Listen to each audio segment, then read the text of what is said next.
حکومتوں کو خوش کرنے کے لیے تاریخ کو بدلا جا رہا ہے۔ رسول پاک نے فرمایا تھا تمہارے درمیان دجال آئیں گے، جھوٹے آئیں گے، کذاب آئیں گے۔ یہی وہ لوگ ہیں کہ جو تاریخ کو بدل کر کے حضرت خواجہ غریب نواز کے کارنامے کو مٹانے کی کوشش کر رہے ہیں، اور پھر بھی کہتے ہیں کہ ہم صوفی ہیں، ہمارا تعلق صوفیوں سے ہے۔ اسی لیے رسول پاک صلی اللہ علیہ وسلم نے فرمایا کہ جب ایسے دجال کذاب آئیں اور ایسی باتیں تمہارے سامنے رکھیں تو تم ان کے قریب مت جانا۔ ایسا مت سوچنا کہ چلے دیکھیں یہ کہہ کیا رہے ہیں، ان کی بات سن لی جائے، ہو سکتا کچھ صحیح بات بھی کہہ رہے ہوں۔ میرے آقا فرماتے ہیں جب ایسے لوگ تمہارے درمیان آئیں تو ایاکم و ایاہم لا یضلونکم ولا یفتنونکم، یہ جب تمہارے درمیان آئیں تو ان سے خود بھی دور ہو جانا، ان کو اپنے سے بھی دور کر دینا، ورنہ یہ تم کو گمراہ کر دیں گے کہ تم کو فتنے میں ڈال دیں گے۔ حق ہے یہ بتائیے آپ لوگوں میں سے بہت سے ایسے لوگ ہوں گے کہ جو عمر کے 70-80 سال پار کر چکے ہوں گے، کہ آپ نے کبھی اس علاقے میں کسی سنی ادارے کی زبان سے سنا کہ ہم شیعہ ہم کافر ہیں؟ سنا آپ نے کسی سنی ادارے کی طرف سے؟ مگر آج سن رہے ہیں کہ نہیں سن رہے ہیں؟ آپ کے کان سن رہے ہیں کہ نہیں سن رہے ہیں؟ علل اعلان آدمی کہہ رہا میں شیعہ ہوں، میں کافر ہوں۔ یہ وہ بات ہے کہ جو کسی سنی ادارے سے آج تک نہیں سنی گئی، مگر آج سنی جا رہی ہے۔ رسول پاک نے سچ فرمایا تمہارے درمیان ایسے دجال اور کذاب پیدا ہوں گے، ایسی ایسی باتیں کہیں گے کہ جس کو نہ تم نے سنی ہوگی نہ تمہارے باپ دادا نے سنی ہوگی۔ ایسے لوگوں سے رشتہ رکھنے سے، ان سے تعلقات رکھنے سے آپ یہ مت سوچئے کہ اللہ و رسول کی رضا مل جائے گی۔ اللہ و رسول کی رضا اس وقت آپ کو حاصل ہوگی جب اللہ و رسول کے فرمان کو تسلیم کیا جائے گا۔ میرے آقا سرور کونین صلی اللہ علیہ وسلم نے 1400 سال پہلے ایسے دجالوں سے ہمیں دور رہنے کا حکم دے دیا ہے، لہذا اگر کوئی ایسوں کے جبہ و صافے میں آ کر ان کی اقتدا کرتا ہے، ان کا ہمنوا بنتا ہے، تو وہ سب کچھ ہو سکتا ہے مگر سنی مسلمان ہرگز نہیں۔ میں بہت ہی کھلے لفظوں میں یہ کہنا چاہوں گا کہ جس مدرسے سے یہ آواز آ رہی ہو کہ ہم شیعہ ہیں، ہم کافر ہیں، سنیوں کو ایسے ادارے میں پڑھانا حرام ہے، حرام ہے۔ ایسے ادارے کا تعاون کرنا حرام ہے۔ جو ایسے ادارے میں اپنے بچوں کو بھیجے پڑھانے کے لیے، وہ بچوں کا بدخواہ ہے، وہ بچوں کو جہنم کا راستہ دکھانے والا ہے۔ ہم ہو یا آپ ہو یا کوئی ہو، اگر سید العلوم قاری محمد حسین برکاتی صاحب نے آج قائم کیا ہے، ان کے مدرسے سے اگر یہ آواز نکلے کہ ہم شیعہ ہیں، ہم کافر ہیں، تو کل ان کے لیے بھی یہی حکم ہوگا کہ ایسے اداروں میں طلبہ کو پڑھانا ہرگز جائز نہیں ہے۔ ہم وہ نہیں ہیں کہ ہم منہ دیکھ کر کے بات کریں، ہم وہ ہیں کہ رسول پاک کی حدیث پہ نعرے رسالت والبانی سنت۔ غریب التیار کم پڑھے لکھے لوگوں کو اپنی جہالت کا شکار بنا کر کے ان کو گمراہ کرنا چاہتے ہیں۔ خدا راہ میں چلتے چلتے کہوں گا کہ آپ جشن خلفائے راشدین اور جشن امام احمد رضا میں آئے ہوئے ہیں، تو امام احمد رضا کا بھی یہی پیغام ہے اور خلفائے راشدین کا بھی یہی پیغام ہے کہ اہل سنت کا ہے بیڑا پار، شیعہ کا بیڑا پار نہیں، وہ تو شیعہ غرق کر دے گا۔ انہی شیعوں نے تو لے جا کر کے کربلا میں حضرت امام علی مقام کو شہید کر دیا، انہی شیعوں نے تو لے جا کر کے حضرت مسلم بن عقیل کو شہید کر دیا۔ شیعہ کب وفادار ہو سکتے ہیں مسلمانوں کے؟ جا کر کے دیکھ لیجئے پورے ایران کے اندر، وہاں کی راجدھانی تہران ہے، پورے تہران کے اندر ایک بھی سنی کی مسجد نہیں بننے دیتے ہیں، اور جو سنی ہے ان کو مار مار کر کے ختم کرتے ہیں اور بالجبر ان کو شیعہ بناتے ہیں۔ یہ کب وفادار ہو سکتے ہیں سنیوں کے؟ یہ کبھی وفادار نہیں ہو سکتے۔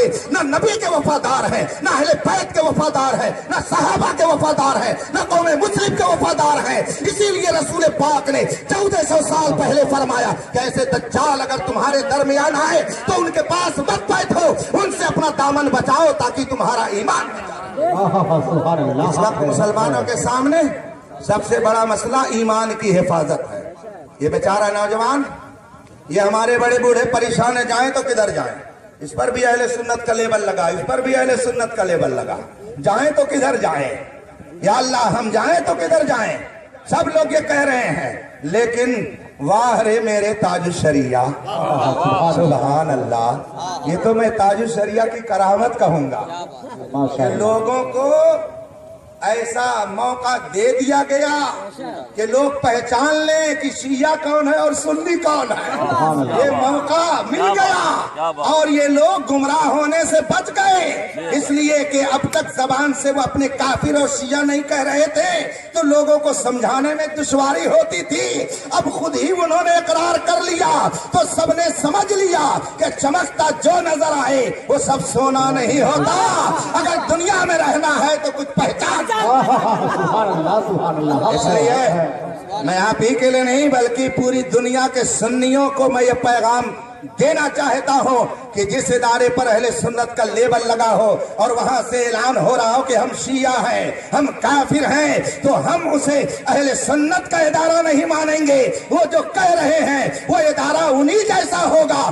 ایسی جگہوں پر اپنے بچوں کو پڑھانا اور وہاں کا تعاون کرنا یہ ناجائز و حرام ہے. اگر آپ چاہتے ہیں کہ آپ کے بچوں کا ایمان سلامت رہے تو وہاں نہیں، وہاں لے کر کے جائیے جہاں پہ اہل سنت کا جام پلایا جاتا ہے. اسی لیے بغل میں کھول دیا قاری محمد حسین صاحب نے سید العلوم، تاکہ جو بچے گمراہ ہونے کے لیے جا رہے ہو وہ ادھر نہ جائیں، ادھر آ کر کے اپنے ایمان کی حفاظت کا سامان. حق ہے سبحان اللہ ماشاءاللہ.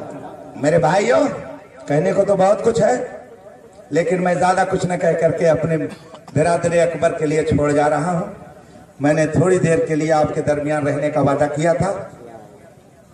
قابل مبارکباد ہے آپ سب کہ آپ نے جشن خلفائے راشدین بنایا اور جشن امام احمد رضا منایا اور یہ بتا دیا کہ ہمارا رشتہ صرف حضرت علی سے نہیں ہے، ہمارا رشتہ صدیق اکبر سے بھی ہے، فاروق اعظم سے بھی ہے، عثمان غنی سے بھی ہے اور علی مرتضیٰ سے بھی ہے. ہمارا رشتہ سارے صحابہ سے ہے.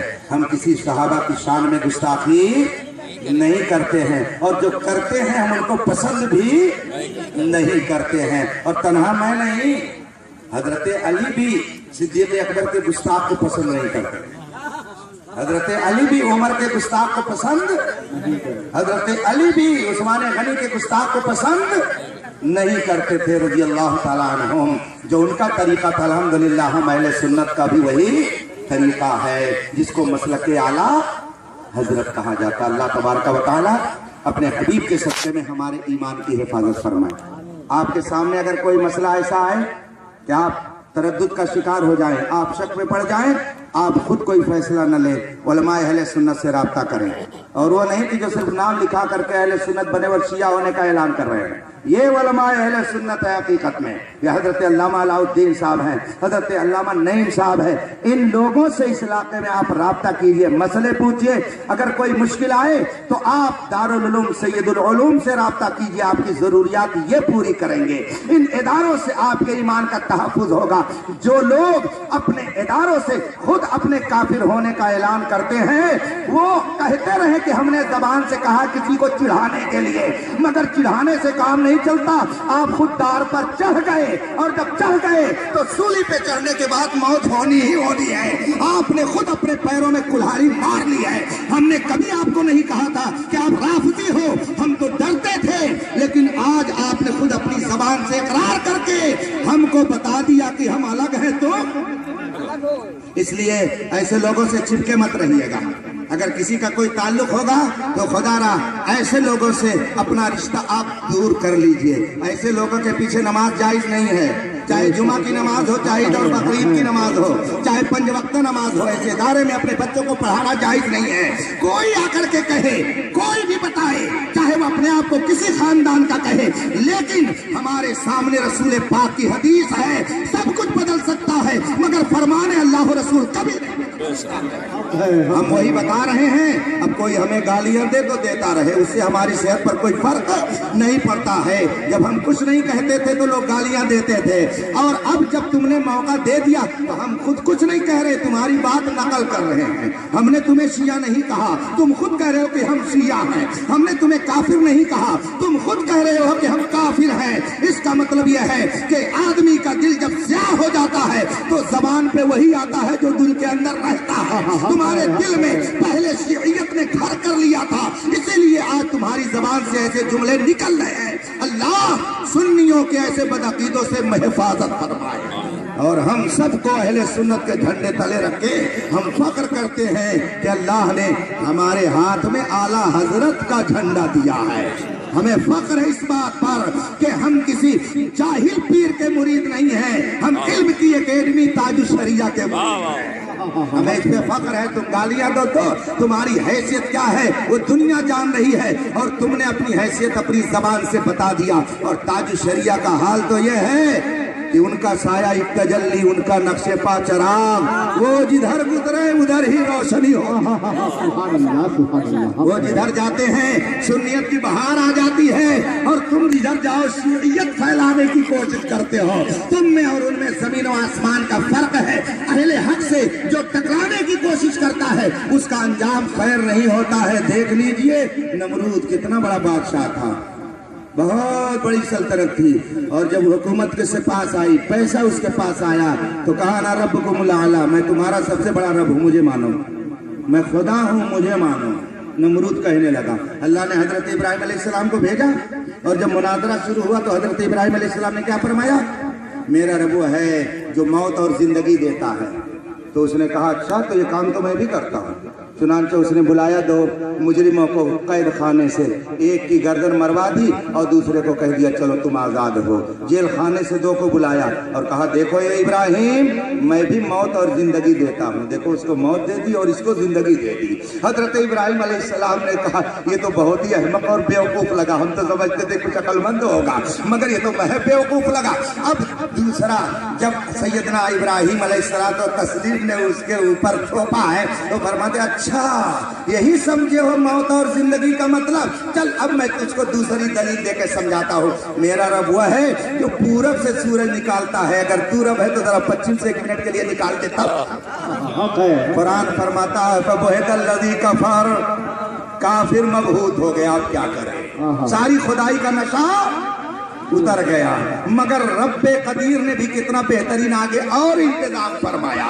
نمرود اپنی شرارت سے باز نہیں آیا, اس کے سر میں درد پیدا ہو گیا, سر میں درد رہنے لگا. بڑے بڑے حکیم طبیب آئے, حکما آ کر کے دیکھتے تھے کہ ہوا کیا ہے, مگر کوئی سمجھ نہیں پاتا تھا کہ سر میں درد کیوں ہو رہا ہے. اتفاق سے بہت ہی تجربے کار ماہر طبیب حکیم آیا. اس نے کہا بادشاہ سلامت, کوئی بہت بڑی بات نہیں ہے. کہا ہوا کیا ہے, کہا آپ کے سر میں ایک مچھر گھس گیا ہے. جب وہ مچھر آپ کے سر میں دوڑتا ہے تو آپ کے سر میں درد پیدا ہوتا ہے. کہا ہونا کیا چاہیے, اس کا علاج کیا ہے. کہا اس کا علاج صرف یہ ہے کہ جس وقت آپ کے سر میں درد پیدا ہو تو آپ سمجھ جائیے کہ مچھر اندر گھوم رہا ہے, اور اس کو کسی طریقے سے روک دیا جائے تو سر کا درد رک جائے گا. کہا ہونا کیا چاہیے, کہا جب سر میں درد شروع ہو تو آپ کے سر پہ تماچے لگائے جائیں, آپ کے سر پہ تماچے لگائے جائیں. جب تماچے لگیں گے تو مچھر جا کر کے کہیں ایک جگہ دبک جائے گا اور پھر آپ کے سر کا درد ختم ہو جائے گا.